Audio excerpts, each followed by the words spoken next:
അന്തർദേശീയ തലത്തിലെ വാർത്തകളിലേക്കാണ് പോകുന്നത്. പശ്ചിമേഷ്യയുമായി ബന്ധപ്പെട്ടൊക്കെ വലിയ പ്രതിസന്ധി, വലിയ ആശങ്കകൾ ഇപ്പോഴും നിലനിൽക്കുന്ന സാഹചര്യമാണുള്ളത്. പശ്ചിമേഷ്യ അശാന്തമായി തുടരുകയാണ്. ഇറാനിൽ വ്യോമാക്രമണം തുടരുകയാണ്. അമേരിക്ക സൈനിക നടപടി തുടരുമെന്ന് ട്രംപ് മുന്നറിയിപ്പും നൽകുന്നുണ്ട്. നമ്മളോടൊപ്പം ഇന്റർനാഷണൽ ഡെസ്കിൽ നിന്ന് രേണുകയാണ് ചേരുന്നത്. Renuka, good morning. പശ്ചിമേഷ്യയെ സംബന്ധിച്ചിടത്തോളം അത്ര ശുഭകരമായിട്ടുള്ള വാർത്തയല്ല പുറത്തേക്ക് വരുന്നത്. അമേരിക്കയുടെ ഭാഗത്ത് നിന്ന് അതിരൂക്ഷമായിട്ടുള്ള ആക്രമണം ആണ് ഇപ്പോൾ എന്തായാലും ഇറാനിലേക്ക് തുടരുന്നത്. എന്താണ് നിലവിലെ സാഹചര്യം? ഗുഡ് മോർണിംഗ് അക്ഷയ് സൂചിപ്പിച്ചതുപോലെ തന്നെ പശ്ചിമേഷ്യ അശാന്തമായി തുടരുകയാണ്. എല്ലാ ദിവസവും നമ്മൾ സൂചിപ്പിക്കുന്നത് പോലെ തന്നെ അമേരിക്ക അതിൻ്റെ എല്ലാ സർവ്വസന്നാഹങ്ങളും എടുത്ത് വീണ്ടും അല്ലെങ്കിൽ ഇറാന് മേലുള്ള അതിക്രമം അല്ലെങ്കിൽ ഇറാന് മേലുള്ള അധിനിവേശം തുടർന്നുകൊണ്ടിരിക്കുക തന്നെയാണ്. കഴിഞ്ഞ ദിവസം രാത്രി പുലർച്ചെ വരുന്ന സമയത്തൊക്കെ ഇറാനിലേക്ക് വ്യോമാക്രമണം തുടരുന്ന സാഹചര്യമുണ്ട്.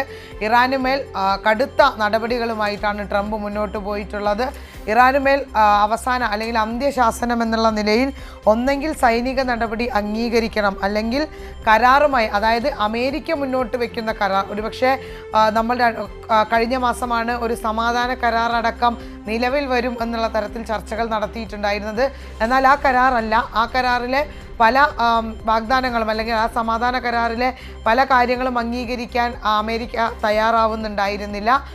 അതിലുപരിയായി അമേരിക്ക മുന്നോട്ട് വയ്ക്കുന്ന ഒരു കരാറോ അല്ലെങ്കിൽ കൃത്യമായ സൈനിക നടപടികളിലേക്കോ പോകും എന്നുള്ള കൃത്യമായ മുന്നറിയിപ്പ് അല്ലെങ്കിൽ ഒരു ഭീഷണിയാണ് ട്രംപിൻ്റെ നേതൃത്വത്തിലുള്ള അമേരിക്ക അല്ലെങ്കിൽ ട്രംപ് നൽകിക്കൊണ്ടിരിക്കുന്നത് എന്നുള്ള വാർത്തകളാണ് അമേരിക്കൻ മാധ്യമങ്ങൾ അല്ലെങ്കിൽ പാശ്ചാത്യ മാധ്യമങ്ങൾ നൽകിക്കൊണ്ടിരിക്കുന്നത്. ഒരു ചർച്ചയ്ക്കുള്ള യാതൊരു സാധ്യതയും നിലവിലത്തെ സാഹചര്യം തുടരുകയാണെങ്കിൽ ഒരു ചർച്ചയ്ക്കുള്ള യാതൊരു സാഹചര്യവും തുറന്നു നൽകുന്നില്ല, അല്ലെങ്കിൽ അങ്ങനെ ഒരു സാഹചര്യവും നിലനിൽക്കുന്നില്ല എന്നുള്ള വാർത്തകൾ കൂടി വരുന്നുണ്ട്. കൃത്യമായി വ്യോമാക്രമണം നടത്തി ഇറാനെ പൂർണ്ണമായും ഇല്ലാതാക്കുമെന്നുള്ള നിലപാട് തന്നെയാണ് ട്രംപിൻ്റെ ഭാഗത്തു നിന്ന് തുടരുന്നത്. അതുപോലെ തന്നെ ഒമാൻ ഭരണാധികാരികൾ നിലവിൽ ഇറാനിലെത്തിയിട്ടുണ്ട്. ഇത്തരത്തിലൊരു സമാധാന കരാർ ചർച്ച ചെയ്യുന്നതുമായ ഭാഗമായി ഇറാൻ്റെ പ്രത്യാക്രമണം കൂടി നടക്കുന്ന ഒരു സാഹചര്യമുണ്ട്. അമേരിക്കയുടെ US-ൻ്റെ സൈനിക കേന്ദ്രങ്ങളിലേക്ക്, സൈനിക താവളങ്ങളിലേക്ക് ഇറാൻ പ്രത്യാക്രമണം നടത്തുന്ന ഒരു സാഹചര്യം കൂടി രൂക്ഷമായിരിക്കുന്ന പശ്ചാത്തലത്തിൽ ഇത്തരത്തിൽ ഒമാൻ ഭരണാധികാരികൾ ഇറാനിലെത്തി ചർച്ച നടത്തുന്നുണ്ട് എന്നുള്ള വാർത്തകൾ കൂടി പുറത്തു വരുന്നുണ്ട്. അതുപോലെ തന്നെ ഹോർമൂസിൽ വലിയ പ്രതിസന്ധി തുടരുകയാണ്. നമുക്കറിയാം, എണ്ണവിലയിലടക്കം വലിയ അല്ലെങ്കിൽ ഇന്ധന വിലയടക്കം വലിയ പ്രതിസന്ധി സൃഷ്ടിക്കുന്നത് ഇത്തരത്തിൽ ഹോർമൂസിലുള്ള ഒരു അധിനിവേശം അല്ലെങ്കിൽ ഹോർമൂസിലൊരു പ്രതിസന്ധി ഉണ്ടാകുന്ന സമയത്താണ്. ആ ഹോർമൂസിലെ പ്രതിസന്ധി തുടരുകയാണ്. കഴിഞ്ഞ ദിവസം 28ഓളം ആളുകൾ അടങ്ങുന്ന അല്ലെങ്കിൽ 28ഓളം ഇന്ത്യക്കാരുള്ള ഒരു കപ്പൽ ഹോർമൂസിൽ പിടിച്ചിടുന്ന സാഹചര്യമുണ്ടായി. കപ്പലുകൾ, ഇന്ധന കപ്പലുകൾ, എണ്ണ കപ്പലുകൾ കടത്തിവിടാത്തൊരു പ്രതിസന്ധി ഹോർമൂസിൽ തുടരുന്നുണ്ട്. അതുപോലെ തന്നെ ഏറ്റവും പ്രധാനമായി കരിങ്കടൽ കടക്കാൻ ശ്രമിച്ചിരുന്ന അല്ലെങ്കിൽ കരിങ്കടലിലൂടെ യാത്ര ചെയ്തിരുന്ന ഒരു കപ്പൽ പിടിച്ചെടുത്തു എന്നുള്ള വാർത്ത കൂടി, അല്ലെങ്കിൽ ഒരു കപ്പൽ സൈനികർ പിടിച്ചെടുത്തു എന്നുള്ള ഒരു വാർത്ത കൂടി വരുന്നുണ്ട്. ആ വാർത്തയിൽ അല്ലെങ്കിൽ ആ കരിങ്കടലിലൂടെ യാത്ര ചെയ്ത കപ്പലിൽ MV ഒമോർഫി കപ്പൽ ആക്രമിച്ച് അതിലൊരു ഇന്ത്യക്കാരൻ കൊല്ലപ്പെട്ടു എന്നുള്ള വാർത്ത കൂടി പുറത്തു വരുന്നുണ്ട്. എങ്ങനെ നോക്കിയാലും പശ്ചിമേഷ്യൻ യുദ്ധം അല്ലെങ്കിൽ മാസങ്ങളായി നീണ്ടു നിൽക്കുന്ന ഈ പശ്ചിമേഷ്യൻ യുദ്ധം, തുടരുന്ന യുദ്ധം എല്ലാ തരത്തിലും ലോക സമാധാനത്തിനാകെ ഭീഷണിയായിക്കൊണ്ട് തുടർന്നുകൊണ്ടിരിക്കുകയാണ്. അക്ഷയ്, ഈ യുദ്ധ സാഹചര്യത്തെക്കുറിച്ച് നമുക്കറിയാം. നേരത്തെ ഇതിൽ പാകിസ്ഥാൻ്റെ ഒരു ഇടപെടൽ ഉണ്ടായിരുന്നു. അതിനെ തുടർന്നൊക്കെയാണ് അമേരിക്കയുമായുള്ള ചർച്ചകൾ നടക്കുന്നു. ശേഷം ഇടയ്ക്ക് ഒരു സമാധാനത്തിലേക്കൊക്കെ പശ്ചിമേഷ്യ പോകുന്നു. അതിന് പിന്നാലെയാണ് വീണ്ടും ഇത്തരത്തിലൊരു സാഹചര്യത്തിലേക്ക് അമേരിക്ക തന്നെ ഇതിനെ എത്തിക്കുന്നത്. അങ്ങനെ ഒരു മറ്റു രാജ്യത്തിൻ്റെ ഒരു ഇടപെടൽ ഈ സാഹചര്യം തണുപ്പിക്കാനായി ഉണ്ടാകുന്നുണ്ടോ ഏതെങ്കിലും തരത്തിൽ?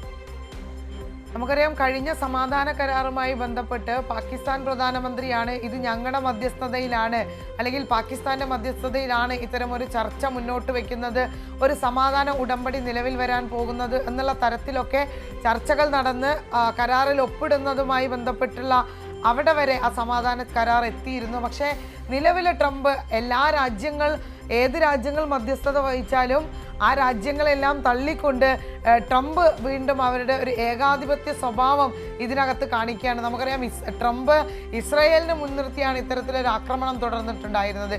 പിന്നീട് ഇസ്രായേലിനെ പോലും ഡൊണാൾഡ് ട്രംപ് തള്ളുന്ന ഒരു സാഹചര്യമുണ്ടായി.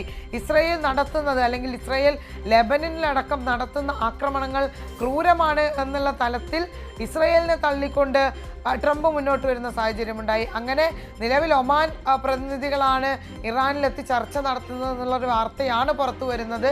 മറ്റ് രാജ്യങ്ങളുടെ ഇടപെടൽ ഉണ്ടാകുമോ എന്നുള്ളത് വരും ദിവസങ്ങളിലെ ചർച്ചയുമായി ബന്ധപ്പെട്ടേ നമുക്ക് പറയാനാവുകയുള്ളൂ. കാരണം ആക്രമണവും അതുപോലെ തന്നെ അമേരിക്കയുടെ ആക്രമണം സിവിലിയൻസിൻ്റെ നേരെയാണെങ്കിൽ ഇറാന്റെ പ്രത്യാക്രമണം അമേരിക്കയുടെ സൈനിക താവളങ്ങൾക്ക് നേരെയാണ്. അങ്ങനെ ആക്രമണവും പ്രത്യാക്രമണവും നടക്കുമ്പോൾ സ്വാഭാവികമായിട്ടും മറ്റൊരു രാജ്യത്തിൻ്റെ ഇടപെടൽ ഉണ്ടായാലേ ഇത്തരത്തിലൊരു സമാധാനത്തിലേക്ക് പശ്ചിമേഷ്യയ്ക്ക് പോകാൻ കഴിയുകയുള്ളൂ എന്നുള്ളതൊരു വസ്തുതയാണ്.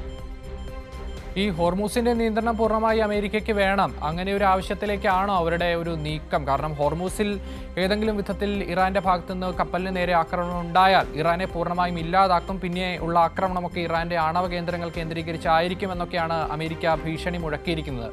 അതിലേക്ക് ഇറാന്റെ പക്കലുള്ള ഹോർമൂസിന്റെ നിയന്ത്രണം അത് പൂർണ്ണമായി അമേരിക്കയുടെ കൈവശമാക്കുക എന്ന ലക്ഷ്യമാണോ അവർക്കുള്ളത് ഇപ്പോൾ? നമുക്കറിയാം, പക്ഷേ അമേരിക്കയുടെ ഏറ്റവും പ്രധാനപ്പെട്ട ആവശ്യം എന്ന് പറയുന്നത് ഇറാന്റെ കയ്യിലുള്ള എണ്ണ സമ്പുഷ്ടീകരണം അല്ലെങ്കിൽ അവരുടെ ന്യൂക്ലിയർ സമ്പുഷ്ടീകരണം, അവരുടെ കയ്യിലുള്ള ഇറാന്റെ കയ്യിലുള്ള എണ്ണയടക്കം പിടിച്ചെടുക്കുക എന്നുള്ള വലിയ ലക്ഷ്യത്തോടു കൂടിയാണ് ഇസ്രായേലിനെ മുൻനിർത്തി ഇത്തരത്തിലൊരു യുദ്ധത്തിലേക്ക് അമേരിക്ക പോയിട്ടുണ്ടായിരുന്നത്. പക്ഷേ ഇറാൻ ഒരു ഘട്ടത്തിലും അമേരിക്കയോട് അടിയറവ് പറയുന്ന സാഹചര്യം ഉണ്ടായില്ല. അവരുടെ എണ്ണ സമ്പുഷ്ടീകരണത്തെ ഈ യുദ്ധം ബാധിച്ചില്ല എന്നുള്ളൊരു ഘട്ടം വരുമ്പോഴാണ് ഹോർമൂസ് പൂർണ്ണമായും പിടിച്ചടക്കണം എന്നുള്ളൊരു താല്പര്യത്തിലേക്ക് അല്ലെങ്കിൽ ആ ലക്ഷ്യത്തിലേക്ക് അമേരിക്ക കടക്കുന്നത്. നമുക്കറിയാം, യുദ്ധം ആരംഭിച്ചത് മുതൽ തന്നെ ഹോർമൂസ് പിടിച്ചടക്കുക എന്നുള്ള ലക്ഷ്യത്തോടു കൂടി ഹോർമൂസിനകത്ത് അല്ലെങ്കിൽ ഹോർമൂസിൽ കപ്പലുകൾക്ക് നേരെ ആക്രമണം നടത്തുന്ന സമയത്ത് അവിടെ സൈനിക നടപടി കടുപ്പിക്കുന്ന ഒരു സാഹചര്യം അമേരിക്കയുടെ ഭാഗത്തു നിന്നുണ്ടായിരുന്നു. എന്നാൽ ഹോർമൂസിലെ ഉപരോധം പൂർണ്ണമായും നീക്കാനോ അല്ലെങ്കിൽ അത് ഒഴിവാക്കി അമേരിക്ക അവിടേക്ക് കടക്കാൻ വേണ്ടി ഇറാനും സമ്മതിക്കാത്തൊരു സാഹചര്യം ഉണ്ടായിരുന്നു. ആ സാഹചര്യത്തിൽ അമേരിക്കയുടെ എക്കാലത്തെയും ആവശ്യം ഹോർമൂസ് കടലിടുക്ക് പിടിച്ചെടുത്ത് അതിലൂടെ യാത്ര ചെയ്യുന്ന അല്ലെങ്കിൽ അതിലൂടെ സഞ്ചരിക്കുന്ന കപ്പലുകൾ കൈക്കലാക്കുക അല്ലെങ്കിൽ ആ കപ്പലുകളിൽ ആക്രമണം നടത്തുക, പിടിച്ചെടുക്കുക എന്നുള്ള നിലയിലുള്ളൊരു ലക്ഷ്യമാണ് ഈ യുദ്ധത്തിൻ്റെ തുടക്കം മുതൽ തന്നെ എണ്ണ സമ്പുഷ്ടീകരണം ഇല്ലാതാക്കുക എന്നുള്ള ലക്ഷ്യത്തോടു കൂടി തന്നെ അമേരിക്ക മുന്നോട്ട് വെച്ചിരുന്നത്. പക്ഷേ അതിന് ഇറാൻ അടിയറവ് പറയാത്തൊരു സാഹചര്യം കൂടിയുണ്ട്. ഇറാനും ഇത്തരത്തിൽ ഹോർമൂസിൽ പ്രതിരോധം കടുപ്പിക്കുന്നുണ്ട്. ഈ പ്രതിരോധങ്ങളെല്ലാം പ്രതിഫലിക്കാൻ പോകുന്നത് ലോകത്തിലെ മൊത്തത്തിലുള്ള ഇന്ധന പ്രതിസന്ധിയിലേക്കാണ്. അങ്ങനെ ഒരു പ്രതിസന്ധി ഒരു ഘട്ടത്തിൽ നമ്മൾ അനുഭവിച്ചതാണ്. ആ അനുഭവത്തിൽ നിന്ന് അതിലേക്ക് തന്നെയാണ് വീണ്ടും യുദ്ധസമാനമായ ഈ ട്രംപിൻ്റെ ഭീഷണി, ഒരു മുന്നറിയിപ്പ് എന്നുള്ളതിനപ്പുറം ട്രംപ് ഒരു ഭീഷണിയാണ് മുഴക്കിക്കൊണ്ടിരിക്കുന്നത്. ആ ഭീഷണി വീണ്ടും ലോക സമാധാനത്തിനെ അല്ലെങ്കിൽ ഇന്ധന വിലയിൽ അല്ലെങ്കിൽ ഇന്ധന പ്രതിസന്ധിയിലേക്ക് എത്തിക്കുമെന്നുള്ളതിൽ യാതൊരുവിധ തർക്കവുമില്ല. ഓക്കെ രേണുക, വ്യക്തമാണ്. ഇന്റർനാഷണൽ ഡെസ്കിൽ നിന്ന് രേണുകയാണ് വിവരങ്ങൾ പങ്കുവച്ചത്.